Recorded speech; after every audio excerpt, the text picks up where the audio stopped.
I'm Joe Feeks, editor of Poultry Health Today, and with me are Lorraine Fuller, who is a researcher at the University of Georgia, and a graduate student, Emily Kimminau. Thanks so much for joining us today.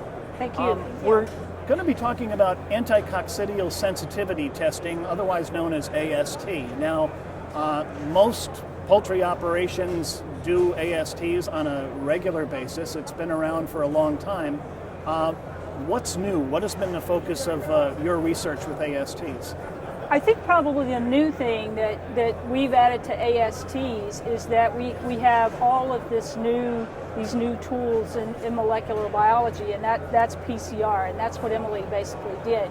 In the past, what we've done is we've taken what the people have sent us from the field, we've looked at it visually, we've done the actual test using the different drugs, and to see what the relative sensitivities and resistances of these different coccidia from the field are. But we pretty much limited by our visual inspection and then the lesion score after the AST. But now we have molecular biology, so that's a lot more precise. What is in that sample, we can detect down to 2 or 3 oocysts as to what the species are. So that is new.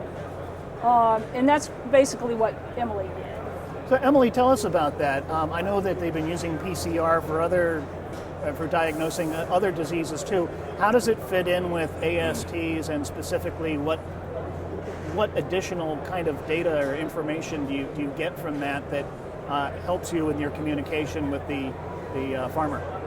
I think the best thing about PCR and what has set it apart from what has been done before is that you can get accurate answers. You can get it down and realize, is the species here? Do you know if it's there? And before, a lot of it was guessing. It was where the lesions were, what the oocysts looked like, and PCR has allowed us to be able to say definitively, we have Brunetti in there, we've got Maxima in there, we have Tenella in there, and it's allowed a lot more options, and kind of being able to look at farms and complexes overall and look at the trends in the United States and Canada, everywhere. So. And why is this so important to producers? I mean, obviously they need to know which drugs are working and not working, but you mentioned all those different Eimeria species before. Will some develop resistance to a drug faster than others? There is some thought that there are some that do develop resistance faster.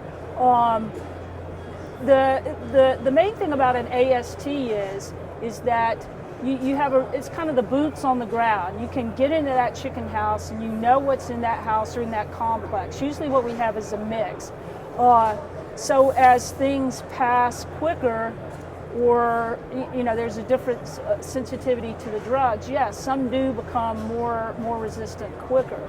The thing about running PCRs with ASTs is that in the past we've always thought, well, what was predominantly in a broiler house were the big 3, A. cervulina, Maxima, and Tenella.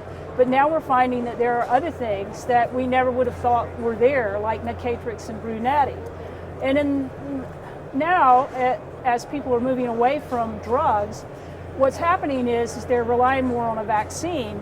And in general, the vaccines don't have the species that they don't think are in the houses, i.e. Nicatrix and Brunetti. So then you have this upsurge of these species that have not been vaccinated for that are in the houses. So that's what is interesting about this particular piece of work. So it's a vaccine that has been seeding the houses with these particular we have no idea. There aren't any vaccines that are presently sold in the United States that contain, or for broilers, that contain Nicatrix or Brunetti. Okay. So if it is, it's an old one, probably back from back Stirwin's original vaccine. So.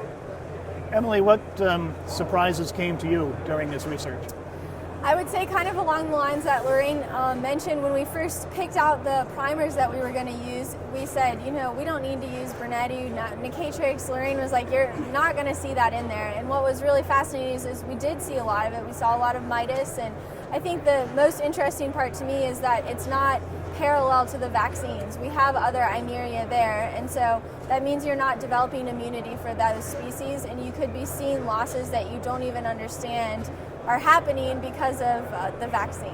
So So, in summary, what would be the takeaway message to veterinarians and poultry producers about the work that you've done with AST? I think that the thing that veterinarians and companies have to remember is that the AST is an extremely good tool. It shows them what's in the house, it shows them the sensitivities and the resistances of what's in the house, and they can plan. Producers have to plan the kinds of programs that they're going to use, the rotations they're going to use, when they're going to bring the vaccine in, what kind of drugs they're going to shuttle. So it's an extremely good tool so that those producers can make that decision. That's really the take-home message, and that they should always rely on an anticoccidial sensitivity test. Well, Lorraine and Emily, thank you so much for explaining all that. I know I learned a lot about AST.